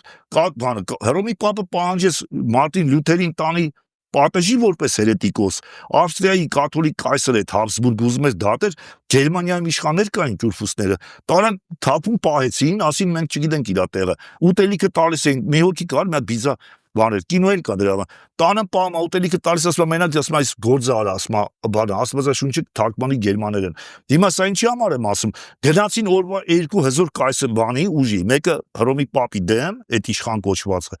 մեկը ավստրիական բանի, Հաբսբուրգների գերմանական ազգի սրբազան կայսրի Հազարամյան կայսրության 500 տարի էր այդ վաղտ իշխում, երկուսի ամենահզորի դեմ գնացին, որ ինքը արժեքներ էր բերում Մարտին Լյութերը, ասում էր ախպեր, սենց բաներ ասում, ինչ են բողոքականները շատ երեխա անում, որտեղ ասում էր նախկինում ասում են երեխա բանը սեռական կյանքը մեղք է, եթե նույնիսկ երեխայս ունենում, էլի երեխան մեղավորացնվում Ադամից Եվայից եկած մեղք է։ Բայց ներելի մեղք կա։ Այս մարդը հելավ ասեց ախպեր, եթե գրածա որ մարդը Աստված ստեղծել է իր պատկերով ու նմանությամբ, դու իր պատկերով նմանությամբ ինչքան շատ երեխայից բերում, այնքան Աստվածահաճո գործ ես անում։ Ընդամենը մի հատ դրույթի փոփոխությունը բերեց նրան, որ 1,5 միլիոնով գերմանական ժողովուրդը այսօր 100 միլիոն է։ Մենակ Գերմանիան 80 միլիոն է, մի 20 միլիոն էլ ստենդ է, Շվեյցարիա, Նվեսցարիա, չգիտեմ ինչ, եթե ոչ ավել էլի, Գերմանիան համարյա 80 միլիոն է։ Հիմա սա ինչի համար եմ ասում, երբ որ դուք ասում եք արևմուտքի ինչ անեմ, թող երբ որ ես խոսում եմ, ինչի եմ ավելի շատ խոսում ռուսի դեմ, որտեղ ռուսը մշակութային ամբողջ դոմինանտ աստ է։ Ինչի եմ շատ խոսում Թուրքի ու Ադրբեջանցու դեմ, Իրանի ու Վրաստանի չեմ խոսում, իրանք այդ իրեքը գործող թշնամի են։ Ինչքան վրացիների մասին քիչ եմ խոսում, թեկուզ դրանք մեզի պետքա լինեն եղբայր ժողովուրդ ու կան вообще-то просто մեր դիտակցությունը չի թողում դա։ Պարսիկները մի քիչ էլի այդ մեզի, ասիկա համենայնիվ թշնամի չեն, արևմուտքները նույնը։ Ես նրանց մի քիչ երկրորդական եմ նայում, բայց երբ որ հարցը տալիս եք բան, նրանք ինչի չեն օգնում, այդ վաղտ օգնում եք ինձ, որ ասեմ, ոչ մեկը ոչ մեկին չի օգնելու։ Կարող է տանգը տան, փողը վեկալեն, ամեն ուզենաս թե կռիվը մի քիչ երկար տևի։ Ես չեմ ասում ինչու չեն օգնում, ես ասում եմ ինչու են խափում։ Հիմա ներողություն չեն խափում է, չէ, ձեր պատասխանը շատ բարձր է։ Չէ, մի րոպե, նրանք չեն խափում, երբ որ գալի ասում են արդար ընտրություն արեք, կաշառք մի վեկալեք, խափում են։ Այլ հարց որ դուք անում եք փողը ուտում եք, բայց այդում կեղծում եք, այդում եք կաշառք եք վեկալը։ Երբ որ բռնապետ իշխանությանը չեն տալիս իր գնահատականը, որ դու ոչ թե ժողովրդավարության բաստիոն ես, այլ բռնապետ իշխանություն։ Չէ, իրանք ասում են ժողովրդի մենտալիտետով, իրանք շահերից ելնելով են, որ նրանք հողապուշ չեն։ Ընկեր մի հատ բան ասեմ, այս ձև առիթ ա եղել, էլի եմ ասել։ Ուրեմն 10 թվին բանի ամերիկյան կոնգրեսի արտաքին հարաբերությունների հանձնաժողովում քննարկում են ցեղասպանության ճանաչման հարցը։ Արտաքին հարաբերությունների որ եթե դա ընդունել ու ընդունվեց 23-ը 21-ի դեմ ընդունվեց երկիր մեդիանը պրյամո տրանսլյացիա էր տալիս դրա հաջորդ օրն եմ ինտերվյու տվել ասիկ եկան ինտերվյու ուզեցին ասի ուրեմն ինչ արել ովքեր խոսում էին ցեղասպանությունը ճանաչելու մասին միայն հուզական բաներ էին խոսում ասում են Ամերիկայի հումանիզմը ամոթավոր մենք կկորցնենք մեր հումանիստական դեմքը չգիտեմ ինչ խեղճ ժողովրդին կոտորել են ասես բաներ էին խոսում ասիկ սենտիմենտալ ես չեմ ասում վատի մաստով էլի բայց այդ 20 քանի հոգի որ խոսացին միայն այդ ձևի բաներով որ ամերիկացին ինքը մեծահոգի է ինքը բանուշում արդարամիտ աղքիչ բանը բայց խոսում էին ով դեմ էր խոսում ոչ մեկը չէր ասում է չի եղել ցեղասպանություն ասում էր սենց ասում էր մի մոռացեք որ ասենք թուրքական այսքան զինվորներ Աֆղանստանում մեր ամերիկյան զինվորների ասենք 1500 հոգի կռվում են Աֆղանստանում մեր բանակի հետ Այսինքն մի մոռացեք, որ Թուրքիան ներ ամերիկյան 1500 զինվորի կյանքա փոխարինում։ Փրկում է։ Մենք ուրիշը փաստարկել բերում ասել մի մոռացեք, որ բանում Թուրքիայից տալիս են, ասենք, բան ռազմաբազա են տվել մեզ, որ Աֆղանստան զենք տանենք, բան։ Մի հատ լսեք, ասում եմ, որ 4-5 հատ փաստարկ էին բերել, բոլորը հաջորդ օրվա քանի որ թարմ էր հիշողությունս, հաթաթ ասել է այդ մարդիկ չեն ասում, չի եղել։ Ասում են ախպեր, մենք շահեր ունենք։ Բայց ասենք դու, դաժե հայերը իրանք էլ են այդպես մտածում։ Ասում են ախպեր, թող ռուսական բազան Լեննականումը լինի, ոչինչ որ ասենք նվաճված է, ոչինչ որ Ամերիկայի թշնամին է, բայց համել Ամերիկան թող մեզ օգնի։ Իհո դու պակաս չես արա, քո ապուշալով ուզում ես Ամերիկային գցես, բայց այնչի դու շահը հաշվում ես, որ այստեղ ռուսը բազա ունի, ասում ես զաթի մեզ Թուրքից պաշտպանում է,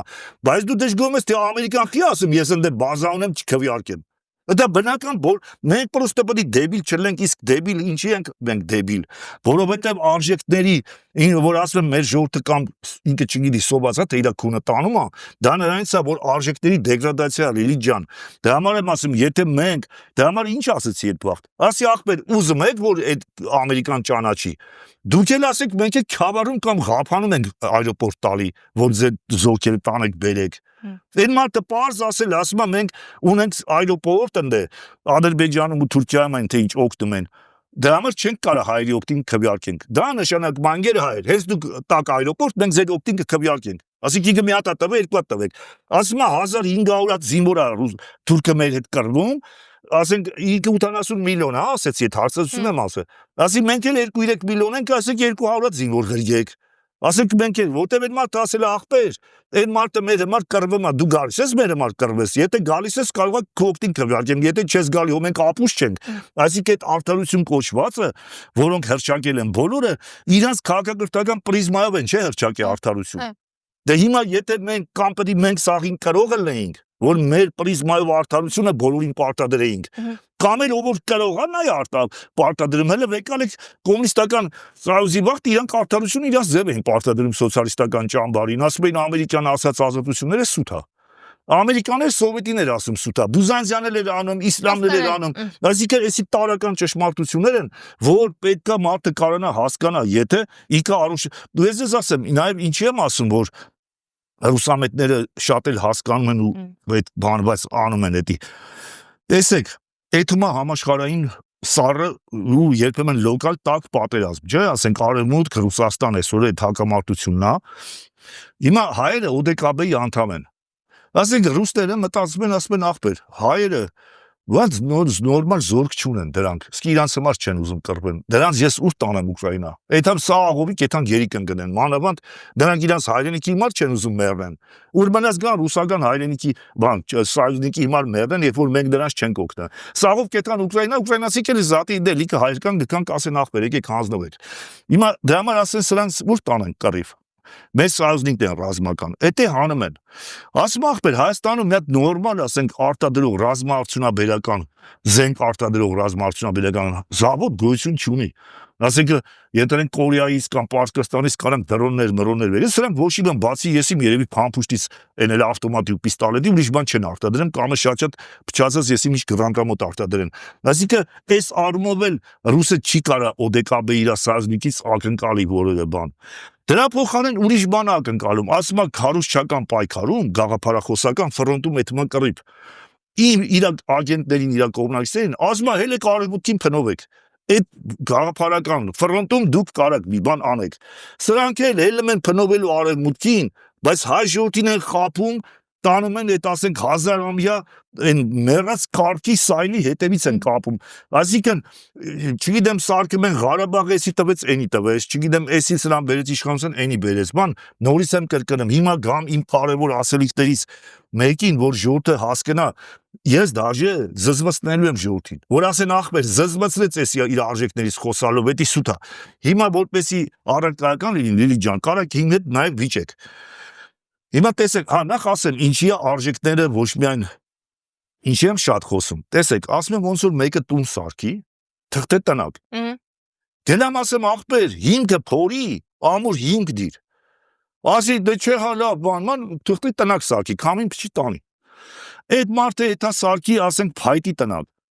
Էլի գնամ ասեմ ախպեր, բանը, հիմքերը դիր ամուր հիմք փորի բետոն արա, բան, փեդից է սարքվի, հիմքը ամուր թոլի, ասի չէ, էլի փեդը քշեն տան։ Ասենք ավազով սարքեն, էլի գնամ ասեմ ախպեր, հիմքը խորը փորի բան արա, իմ ավազա ինչա, ոչմ, բայց հիմքը ամուր թոլինի։ Ասի չէ, վերջում այդան քար սարքեն, քարից։ Էլի գնամ ասեմ, կողքից ասեն ախպեր, խիմա չես գալի, ասեմ լուսամուտը 4 հատ դիր, չգիտեմ, բարձր դիր, ցածր դիր, ֆորտուշ երդիկ սարքի, ինչ ես հա գալի ասում հիմքերը։ Այդ քարի տունը նորից գափելվի տանի, բայց ինձ ասեն ախպեր, ինչ ես հա գալի նույն բան ասում։ Հիմա նորից կրկնում եմ, հայ ժողովուրդ, քանի դեռ արժեքների հեղափոխություն չի եղել, ոչ մի արդյունք չեք ունենա, ուզում եմ 1000 տանկ բերեք կամ ուզում ասի ինչքան միլիարդ փող բերեք, հենա բերեմ, 7 միլիարդ զրի տալիս են բերեմ, պարտքի գցում ժողովրդի վզին, ներկա երկիրը չի դզվում, ընդհանրապես կործանվում է։ Հիմա սա նաև ինչի համար ասեմ, ուրեմն տեսեք, հետո մի հատ բան էլ ասեմ, էսի իմ սիրած խոսքերից մենք նա, չգիտեմ ով է գրել փիլիսոփաներից, ասում է իմաստունը նա չէ, ով գիտե ամեն ինչ, այլ նա, ով գիտե անհրաժեշտը։ Հիմա ես ասենք տնտեսությունից կարող եմ բան չեմ հասկանում, որտեղ ես տնտեսագետ չեմ։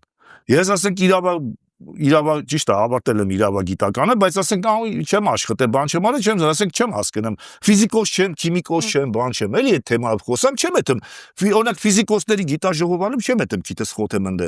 Ասենք այդ հիմա տնտեսագետների ժողով չեմ այդմ քիթը։ Ես քաղաքական գործի չեմ ու քաղաքականությունից հասկանում եմ։ Չկա արդարացնելու կամ դանդաղ։ Ստիպված ասում եմ ու հիմա առարկայական տեսեք օրինակ բերեմ, որ ասում եմ ոչ միայն դա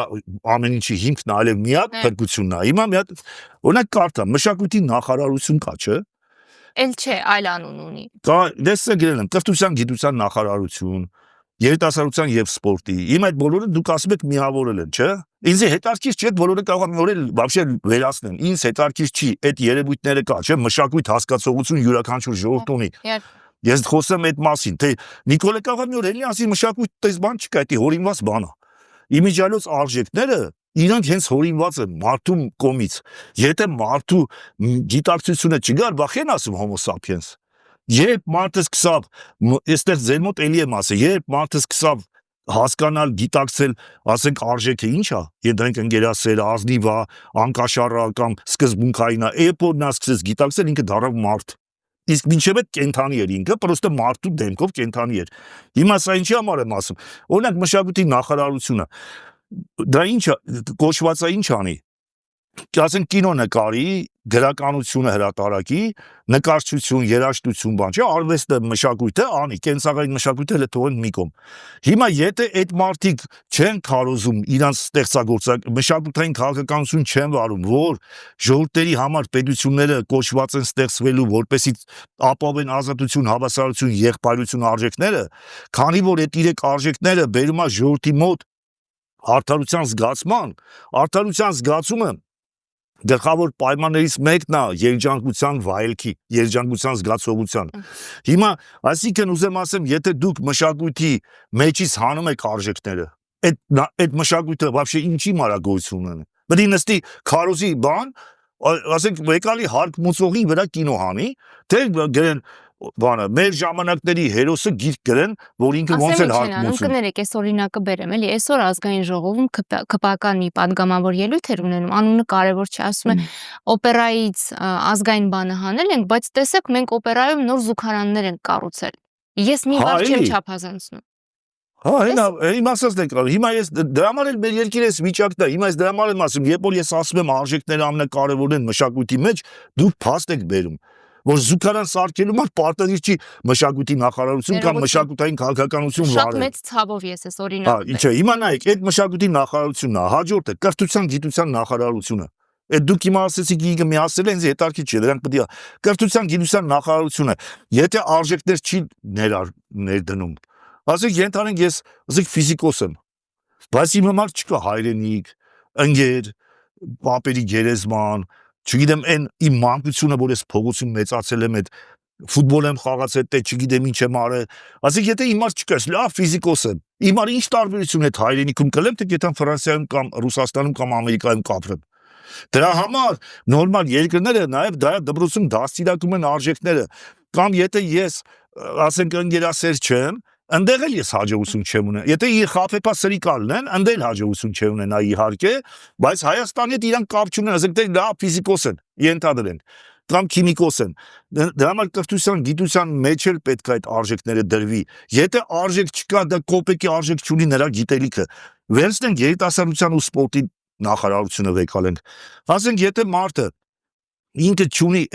այն արժեքները, որ ասենք երեխա տարիքից պարապելա գնացել է ասենք բոքսի, բարբի, շտանգի կամ ֆուտբոլի, չէ, իր տարիները ջանքա թափը։ Իր ասենք երեխեքին կարող է թողելա մի ժամ ավել առանց ծնողի ասենք աշխատել են հերնումերը։ Եկել է ուրիշ երեխեքին ինքը որ ասելա կլես օլիմպիական չեմպիոն, կլես դու հայ ազգի պատիվը բարձր պայես։ Եթե բայց նրա մոտ չկա այդ արժի համակարգը, գահելի կետա Բուլղարիա, Գերմանիա ընդես կլի չեմպիոն, absolut կապ չունի, այսինքն մեր ազգին ամեն առումով դա պետք է բանը։ Երիտասարդությունը ինչ ասենք, երիտասարդությունը օրինակ մեր մոտ կար այդ մենք ես տնից փախել եմ, իմ երկու ընկերներից մեկը հետս փախել է, որից մենակ չթող, ինքը տնը պրոբլեմ չուներ տնեցիք հետ։ Այն մյուսն էլ մնացել է, ինքն էլ էր ուզում փախնել, ասիկ չի ախպեր, դու մենա որ խավար տանես բերես, ներես շատ է լացում թե չէ, համել ուտելիք տանես բերես, այդ մենք փախաստեղ էինք ապրում։ Հիմա ես չի վստահ եմ, որ այտենց ընկերություն չկա, որ ասենք ուրիշ բան է, հիմա կարող է այն մեկը կոնֆլիկտ ունենա տանը փախտի, մեկն էլ ունենա իրար միանան փախտեն, բայց որ այն մեկը կոնֆլիկտ չունենա հանուն ընկերության հելի փախտի, չկա դες բան, ես դա խոսում եմ 4 դասարանի մասին եմ ասում, իմ 4 դասարան եղած վախտը։ Այսինքն սա ինչի համար եմ ասում, երիտասարդության մեջ էլ է պետք է արժի համակարգը դնել։ Վերցնենք, ասենք բանը, KGB-ի ծառայություն։ Եթե այդ հասարակության մեջ դավաճանությունը դատապարտելի չի, իսկ հայ իրականության մեջ դատապարտելի չի։ Ինչի համար դատապարտելի չի դավաճանությունը, դա էլ է բարոյական արժեք։ Թողենք պետական դավաճանության հարցը, որ քրեականացված է։ Որտեղ կարա հազարատ ասենք երկու հոգի KGB-ի ծառայող են, մտել են Թուրքիա գործ են անում, այնի իրանք ոչ թողի փախնի։ Հետո էլ գաստե հեքիաթ պատմի ասին ես լոդկավետը մենք ես էլա իզի փրկեցի բանարի ինքը լավ չլողցավ չգիտեմ այսինքն հազարատ բան կարասի ու էդի ընդունվի որպես արդարացում դա համար եմ ասում որ վերցնես հատուկ ծառայությունները նորից բարոյական արժի համակարգ կա դրա համար եթե նա ասենք թողումա չտենալու է դնում են գերոջը ասում չեմ տեսել որ իրան բռնում էին որ կարար մի հատ կրակել բայց իրան ռիսկավատաներ փրկեր չէ այն մստել կասի ախպեր տենց է ես եմ տեսկել եմ այն մեկը կամացից այդմա դեգրադացիա այդմա միջև դավաճանությանը հասնում ասում մեկը $1 միլիոն հայրենիքը ծախե ես $200 եմ իստալի կարող է միլիոն տվել է այդ թուրքը որ այնի չի վեկալի ասել չէ ես $200 կծախեմ չէ Դե հիմա ես մարդը նրա գործը միլիոնանոց գործ է, իմ 200-նոց գործ է, դա դավաճանությունը խոդի է, ոչ եմ հարգի է, ինչ է, ես էլ իմ եղածը կծախեմ։ Այսինքն հատուկ ծառայությունը, չէ, KGB-ն, արտաքին հետախուզական ծառայությունն առավել եւս, ներքին գործերի նախարարությունը։ Ասենք եթե վեկալում ենք ասում է թե այս Նիկոլը սենց հանում, նենց հանում կարելի է, կարևորը իմ փողը տալիս է ինձ ինչ, եթե ինքը անբարոյական է ժորտել թքած ունի։ Ասենք հելի ասում է որ դե հաց ընդեկած, էմելից են ասում ախպեր լիշնիստը փողը շատ է, հացը ավելի շատ է։ Ես էլ այդ ձև եմ ապրում։ Հո ինքը ինչ չի ասե քաղաքացու իրավունքը պահի, օրենքներով որ խախտման կլինի իշխանություն թե չէ հել պաշտպանի։ Չի ասել ախպեր որ դե հաց ընդեկած, որ դե հարկը շատ տան այնի հերոս են։ Հիմա ես շատ փող եմ ստանում, շատ է հարկը, հետո ուրեմն ես հերոս եմ։ Այսինքն այդ մլիսեկի մեջ MVD-ի մեջ էլ է պետք է բարոյականությունը։ Հաջորդը նայեն դատարան, դատախազություն, չգիտեմ ինչ, չէ։ Այդտեղ հիմա եթե չկա բարոյականություն Ինքը պարզակ ասի որ ուժեղա նրա շահերը պաշտպանեն, իսկ իշխանությունը միշտ ուժեղա լմնդեմ քաղաքացու։ Այսինքն դա էլ է պետք է բարոյականությունը։ Վեկալենք ինչ արտաքին գործերի նախարարություն։ Եթե ընդունենք արտաքին գործերի նախարարություն, ասենք Արադ Միրզոյանը չունի ազգային արժանապատվության զգացում։ Ասենք եթե մեն իրենց ինչ ուզում են, ինքը համաձայնվում է։ Վաղը այսօր հենց այդ վիճարկելի հարցերն են դրել, բայց մեկը վաղը նորից են դնելու, չէ՞ դե մարդը չունի արժանապատվության զգացում, ինքը հազիջելու է, ինքը ոչ միայն ազգային արժանապատվության զգացում չունի, ինքը տարական մարդկային արժանապատվության զգացում է չունի, թե չէ աստավկա կտա։ Կասի ախպեր լավ, եթե ես ելնեմ հակադրվեմ կռիվ կլի գքան հաջորդին կոտորեն, ես դրա համար չեմ հակադրվում, բայց ես չեմ ուզում նվաստացած այդամ, եթե դա նվաստ չի իր արժեքներով Եթե իր համար դա ընդունելի չի, ասիկա անընդունելի չի։ Ասում եմ ես առիթ եմ ունեցել ասեմ մի երկու տեղ էլի կրկնեմ։ Եվ որ առաջի համաշխարհային պատերազմում գալիս են Վիլհելմ Կայսերին ասում են Անտանտը առաջարկել է SSS պայմաններով կապիտուլյացիա, ես մեսի չեք խոսում, ասում եմ։ ես 40 միլիոն գերմանացի կպարկստեմ հողի տակ, բայց ես թուղթը չեմ ստորագրի։ Էլի ասում են ախպեր դե հիմա մենք մեր ժողովրդին չենք կոտորելու, արի դու հաստատ կատում մեկին տենանք ով այդ մեղքի տակ վեկալում գա փրկի երկիրը տեսնենք ոնց ենք դզում, Վիլհելմը թողեց գնաց։ Բայց դե մարդը ունի անձնական հələ հայրենիքինը թողենք մարդը, բայց մարդը այդ անձնական արժանապատվությունը իր թույլ տա որ հա գնասի ամեն ինչ զիջում ենք ու գնում ենք խաղաղության։ Այդպես ոնց կլինի։ Այսինքն սա ինչի համար եմ ասում։ Կամ նույն պաշտպանության նախարարությունը ինչքան ուզում ես վեր ռակետները դու եթե մարդիկ չունեն բարոյական որակներ անհնարավոր այդ երկիրը հաջողություն ունենա այսինքն հիմա սա ինչ արեցի առաջի անգամ որտեղ միշտ խոսում եմ ընդհանրական բայց ես ձեզ ասում եմ հարգելի լսարան որ ոլորտ վեկալես չնայած որ վեկալ ենք ֆինանսների նախարարություն կենտրոնական բանկ դրանք էլ են էլի կարևոր բայց չեմ նստե հատուկ վելուց է ասեմ ինչի համար որտեղ պետություններն ու ժողովուրդները այս նախարարություններով կարան գոյատևեն այդ փողը մողը ինչ որ ձևի լուծումներ կարա լինի դրա ապացույցի 90-ականների մեր ցուրտ ու մութն է որ մենք հաղթահարել ենք էլի բայց եթե սրանք փչացածել են նրանք ընդունենք նորմալ այդ երկիրը չի կարա գոյատևի ասենք ֆինանսների նախարարությունը կտանեն կենտրոնական բանկի ոսկին կտանեն թշնամները էլի այսքան տարի խոսացի խի հերվից եք ասեմ են հիմա գրել եմ այն վաղ կարդացել եմ միտինգ եմ արել եկավ 20 թիվ պատերազմ չգիտեմ բանդից եմ այդ մասին խոսել բանդից դուսել եմ խոսել 5 տարի խոսում եմ անվանական մարդկանց դիմել եմ ասել եմ խնդրում եմ խոսացեք արժեքների կարևորության մասին որ ժողովուրդը չասի ախպեր այս շանթը կարող է այդ սա սխալ են մենակ շանթն է ճիշտ այդ ոնց տես կլի էդ էլ է էլի կագեբեն իմ դեմ օգտագործում որ տո լավ հա հասկացանք բան ես անվանական դիմել եմ ով է խոսացել արժեքներից երբեմն ասենք խոսացել է Կարեն Քոչարյան ինքն էլ քաղաքտեխնոլոգ է ինչ որ что գզե կագդաբան նա քաղաքական դաշտի գործիչ չի դաժե մի օր իրեն ասի երևի Երանի դու մտնես քաղաքական դաշտ այն էլ կարող է տարին 15 անգամ խոսա որից 10 անգամ նաև արժեքները խոսա ով է խոսացել է Կարինե Նալչաջյան դե տարին կարող է 4 անգամ խոսա որից 2 անգամ խոսա արժեքների մասին խոսացել է Նաիրա Կարապետյանց որը մի քիչ մոտիկ է քաղաքականությունը, բայց էլի մարդու իրավունքների ինչ-որ բաներ է պաշտպանում, խոսում արժեքներից, էլի քաղաքական դաշտի գործիչ չի, ուղղակի մեր քաղաքական դաշտ է, ով է խոսացել է բանը Աջապահյանը, arczepiskopos-ը, չէ, Լեննականի։ Էն էլ հոգևորական է, Դե Բագրատը խոսած Սրբազանը, էն էլ է հոգևորական, այսինքն մի հատ բացի ինձանից դառնում է քաղաքական դաշտում մի հատ գործիչ չկա, որ այս արժեքների կարևորության մասին խոսա ու ղեկավարությունը միշտ ձևավորում է քաղաքական դաշտի գործիչներով ու այս ազգը ուզում է որ իր կյանքը լավ լինի եթե դրա հիմնական արմատական խնդիրը լուծված չի ես դրա համար հիմա ինձ թույլ եմ տալի ասեմ ախպեր եկեք ինձ ընտրեք այդքան է դրանց ընտրել եք արա մի անգամ էլ սխալվեք եկեք ասեք դե լավ այս երկիրը բարի տվինք ինչքան ապուշկա գնացինք ընտրեցինք մասնակցելու եք ընտրություններին բայց ինչ եմ անելու բայց ես ավելի շատ ես դիմում եմ իմ սերնդակիցներին իմ ասենք 60-ականներին ծնված մեզից մի 5-10 տարի ավել մի 5-10 տարի փոքր հետո ծնված դրանց եմ ասում եկեք մի անգամ ձեզ չեմ ասում եկեք այդքան օպերա կայնենք սաղիթ իմ հետ տանեմ Բերդ ոչ մի բան չեմ ասում եմ երբ կլի ընտրությունը ձեզից դժվար չի հələ գնացեք մի հատ Շանթ Հարությունյան ընտրեք ու կտենաք որ ոնց է երկիրը ինձ ասում են նաև հույս չես տալի խոսում ես քննադատում ես ճիշտ անհույս վիճակ ես թողում ես ասեմ ախպեր հույս ունենալու համար եթե մեր ժողովուրդը կարա արժեքների կարևորությունը հասկանա ինքը ունենա նորից բախի էի ասում եթե ժողովուրդը ինքը խաբեփա չլի չի թե ստախոսին ընտրի ինգեր Նիկոլը խոսում է ստախոսությամբ էսի ասում է տեսար ոչ լավ խաբեց հա քեզ էլ է վաղը խաբելու մի հատ վեկալ եք մարդկանց կենսագրությունը թող վեկալեն նայեն տենան ես ունեք կյանքում ոչ մի կուսակցություն չեմ փոխել Հիմա ես որ կարող եմ մասնակցեմ ընտրություններին Շանթ դաշինքով, որ ասեք իմ տեղն ստեղծես, ես սեղանատուն մնացել եմ, բայց այդտեղ կարող եմ մասնակցեմ։ Դե լավ, եթե շատ են խոսացեք, կարանք այս անգամ է թողենք, իսատ ներկայ շատ ասելիք ունեմ, ուրիշ անգամ կասեմ։ Մի հարց եմ ուզում ձեզ տալ։ Տեսեք, դուք ասում եք, եթե ժողովուրդը էությամբ ստախոս է, պիտի իր նմանին գնա ընտրի։ Այս գրքում շատ կարևոր բան եք ասել, որ ոչ միայն կարևոր է իդեալներ հռչակելը, այլ կարևոր է, որ մարդիկ իրապես դրանց հավատան, իդեալներին հավատան։ Եվ նաև նշում եք, որ շատ կարևոր է, որ էլիտան նոր նախագիծ առաջ բերի, որպեսզի պետությունը, հանրությունը, ժողովուրդը հիմք ունենա հենվելու, կառչելու եւ գոյատևելու, զարգանալու։ Հիմա նոր նախագիծ, աստորեն ձեր առաջարկածը արժեքների հեղափոխությունը։ Եվ որպես ամփոփում, իդեպ ես ասեմ, որ ես այսօր որոշ չափով կանոնները փոխեցի հաղորդման, որպես հարգանք այն մոտեցման, որ ես շատ կարևորում եմ արժեքների մասին խոսքը, եւ քանի որ դուք հաճախ չեք լինում մեր տաղավարում, ես որոշեցի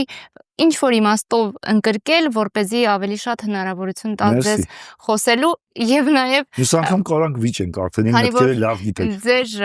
շատ ու շատ հետևողներ ես տեսնում եմ մշտապես քարկոծում են լրագրողներին, որ իրենք անընդհատ միջամտում են եւ չեն թողնում որ դուք խոսեք։ Ես որոշեցի նաեւ ձեր լսարանին որոշակի իմաստով հարգանք մատուցել եւ ավարտին մի հարց եմ ուզում տալ։ Գրքում նշել եք, որ որպեսզի պետությունները ոչ թե միայն գոյատևեն, այլ հզորանան եւ առաջադիմեն, շատ կարեւոր է թե էլիտան ինչ իդեալներ կներշնչի ժողովրդին։ Եվ այստեղ ընդգծել եք, որ կարևոր է, որ դրանք լինեն բարձր իդեալներ, բարձր գաղափարներ։ Մինչդեռ ես տարիներ շարունակ նկատել եմ, որ մեզ մոտ ռացիոնալության անվան տակ կա այսպիսի քարոզ ոտքը վերմակի չափով մեկնել կամ չհավատալ ավելի բարձր հնարավորություններին, ի վերջո չհավատալ, որ մենք ունակ էինք, ի վիճակի էինք Արցախ ազատագրել եւ Արցախը պահել, այնքան դա տարբեր շերտերով ներարկվեց մեր ժողովրդի մեջ, որ ի վերջո նախ չհավատացին այդ հաղթանակին, չգնահատեցին այդ հաղթանակը, կորցրինք, հիմա այն կորուստը չեն ընկալում։ Հիմա մի փոքր երկար կստացվի իմ հարցը։ Գործող քաղաքական էլիտան փաստացի այս իշխանությունն է այս պահին։ Էլիտա է թե ոչ բուն իմաստով։ Դե ժողովրդի կողմից ընտրվել է, հիմա KGB-ն է կերծրել ինչ արել, այդ կապ չունի։ Փաստացի ժողովուրդը գնաց ընտրել է գոնե 21 թվին չընտրել։ Լծակները ունի այս իշխանությունը։ Հիմա բանաձև է առաջարկել Հայաստանի վարչապետը։ Հայաստանում հաց, Հայաստանում կաց։ Այսինքն հասկանալի չէ, որ բարձր արժեքների մասին այս մարդը չի խոսում։ Ազգային բառը Չէ, հանում բայց է։ եթե հացն է կարևորը, ինչի պետք է Հայաստանում կացը լի, որ Ամերիկայում ավելի լավ կաց կարալի։ Եթե ճշտենք էլի իր համար ինչն է կարևոր, եթե Հայաստանն է կարևոր, դե մենակ հացը բավարար չի, որ մենք արժանապատիվ ապրենք, կյանք ունենանք։ Շիլիթը բաներ է կարևոր ու առաջերտին արժեքները։ Իսկ եթե հացն է ավելի կարևոր, այդ դեպքում էլ Հայաստանը դրա համար եկեք ենթական ստորոգյալը չխառնենք, էլի։ Բայց ես ասում եմ, դա ժողովրդի բարոյական անկման արդյունքում է, որ նա իրան թույլ է տալիս, այդպես դավաճանական բաներ ասի։ Դրա համար էլ ես ժողովրդին մեղադրում եմ 88 թվին կելեն սա քարերով գրեթե գջարդեին։ Մի հատ բան ասեմ, խնդրում եմ կներեք, կար Կարլոս Բագրատիչը, Ղազարյան Կարլոս, Երևանի քաղաքի վարչության պետն էր MVD-ի, Հեշեի առաջի վախտով եղավ MVD-ի մինիստրը։ Ուրեմն այս Կարլոս Բագրատիչը ինտելիգենտ կիրթ մարդ էր, ու այդ ցույցերի վախտ այնքան են տվե արել, մտերմացել էինք, էլի, ասենք վիճելով, կռվելով։ Ուրեմն եկել էր խոսում էր բան կնանիք հարցակվան էր իրանց կնանիքին ասում էին Հեշեի բետերներ։ Հասել էին Կարլոս Բագրատիչին ծեծում էին, ասում էին միկրոֆոն չկա որ խոսան։ Ես իմ ընկերն հետ գնացել կանել ենք այդ կնանիքի ու Կարլոս Բագրատիչի մեջտեղը, ասել ենք ժողովուրդ ասել ենք այդ մարդը քաղաքի վարչության պետն է դրանք միկրոֆոն չունեն, միկրոֆոն եկեք գնացեք ուրիշից ուզեք։ Սա ինչի են բերում այդ օրինակը, որ այնքան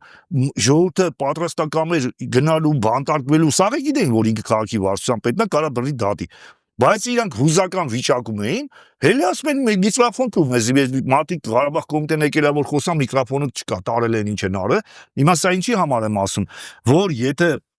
մեր ժողովուրդը լիներ այդ արժեքներին, ասենք իր համար թանկ լինեին այդ արժեքները հայրենիքի հետ կապված կամ այլ արժեքները բարոյական էլի նկատի ունեմ, կհելնեի սաղ կլցվեին փողոց։ Նիկոլը էդի ռիսկ չէ, որ ինքը ապուշ չի, ինքը գիտի ինչ պահանջարկ կա, ինքը դա է ասում, ու ինքը ամեն անգամ ապացուցում է։ Իսկ ինքը այդքան խելացի սոցիոլոգ չի է, կամ մասնագիտորեն խումբ չունի, KGB-ն աշխատում է։ Նախ KGB-ն ամեն անգամ որակ գցեց, տեսեք, Լևոնը եկա բաներ, ակադեմիական կրթություն ստացած, չգիտեմ, դոկտոր մարդ էր, իրանից հետո բերին, ասենք, պոլիտեխնիկ ավարտ, հերական մի հատ պարտկոմի, հենուկ բերին կոմսոմոլի, հետո էլ բերին Նիկոլի նման մի հատ վաբշե սրիկա տգետ դավաճանի, այսինքն անընդհատ որակ գցեցին, ամեն անկման աստիճանի անկմանից հետո ժողովրդի բարոյական որակներ էր ընկնում, որովհետև ժողովուրդն էր հարմարում, ժողովրդին իջեցնում էին։ Դա տենց իջեցնում էին։ Դրա համար Վրդանես Փափազյանի Ստամոքսի համար մի հատ գործ կա, Կոչեմանում կարդան։ Այդ է սովետի, ախր սովետ հիմա նաև տեսեք, սես բան էլ ասեմ, ես երբ որ ասում եմ գալու եմ արժեքների հեղափոխություն իրականացնել, դե իշխանություն պետք է լինի, որ կարողանաս հեղափոխություն անես։ Ոչ մեկը առանց մինչև իշխանության վեկալու չի իրականացնել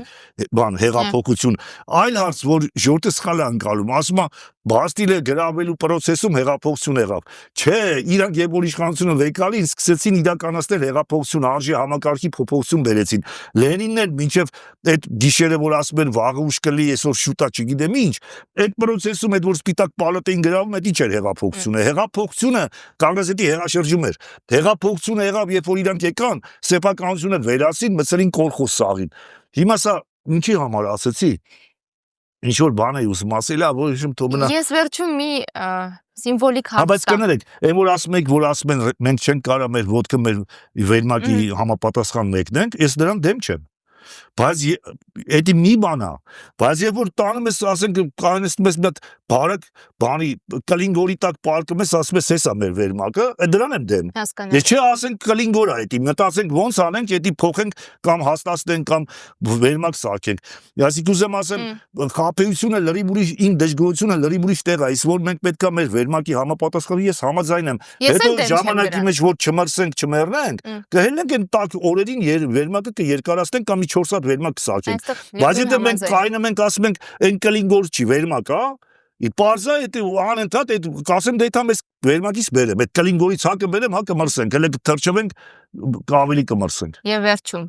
իդեպ ասեմ, որ դուք եք ինձ տվել այդ իրավունքը եւ պարտադրել, որ ձեզ անունով դիմեմ, սա այո, շնորհակալ եմ։ Ես նաև հարգել եմ ձեր այդ խնդրանքը եւ վերջում սիմվոլիկ հարց։ Որոշել եք մասնակցել ընտրություններին, ենթադրաբար 2026-ին կլինի այդ ընտրությունը կամ եթե արտահերթ լինի։ Հավակնում եք իշխանության, որովհետև նորմալ է ձգտել իշխանության։ Հարց. կարողանալու եք 7 տարի նույն դասարանում մնացած Նիկոլ Փաշինյանին հեռացնել դպրոցից։ Սիմվոլիկ հարց։ Դպրոցից դե որ եթե ես ընտրություններին կրեմ, դա կախված է մեր ժողովրդից, դրա համար եկեք մի հատ բան ասեմ, կներեք, էլի ուղղակի ձեր տարիքը հաշվելով հայերեն չասեմ, ասեմ ես կոչ եմ անում, ովքեր այդ 80-ականների, որտեղ Հայաստանի կյանքը մշակութային, քաղաքակրթական, արժեքային կյանքը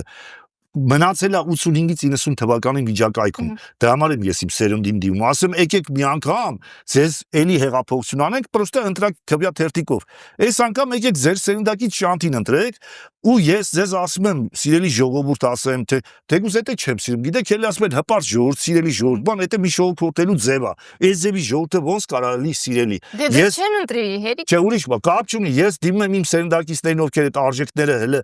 հոգու խորքում ճիշտ է կոդրվել են շատերը հոգու խորքում, բայց իրանք միտեղ մենք հավատում ենք, որտեղ դուք ասիք չէ, այդ հավատը կարևոր բան է։ Ասում եմ, երբ որ դուք եկեք շանտին ընտրեք, լիքը մարդ ձեր դեմ ասելու է տոլավ շանթով, ես ձեզ կոչ եմ անում, ասեք մենք հո անբարոյական չենք, դրա հայրենը չեմ ուզում ասեմ, հարգելով Լիլիթի անձը, տարիքը։ Ասեք մենք հո չենք, որ Եթանք անբարոյականներին ընտրենք։ Իսկ բարոյականության ու անբարոյականության հարցը բոլորը տեսնում եք, մնացել են մենակ, մենակ։ Դա համար որ ասում եք կարողանալու ենք հեռացնենք, դա կախված է ժողովրդի ով բարոյական արժեքներ կարևորում է, այսինքն 50-60%-ը կարևորի, ուրեմն Նիկոլին հեռացնում ենք։ Եթե 5%-ը կարևորի կամ 0.5%-ը ես ոնց կարամ հեռացնեմ։ Մենակ էլ ախր այն թվերը չի է որ մենակով կարողանաս այդպես մի բան վեկալես խփես կամ չի։ Հիմա դաժե եթե կարողանաս մեկին խփես վերացնես տարբեր ձևերով, եթե հասարակությունը ժողովուրդը փչացած է մի հատ ուրիշ Նիկոլի ընտրելու։ Պրոբլեմը սրանում է։ Շնորհակալություն։ Ես էլ շնորհակալ եմ։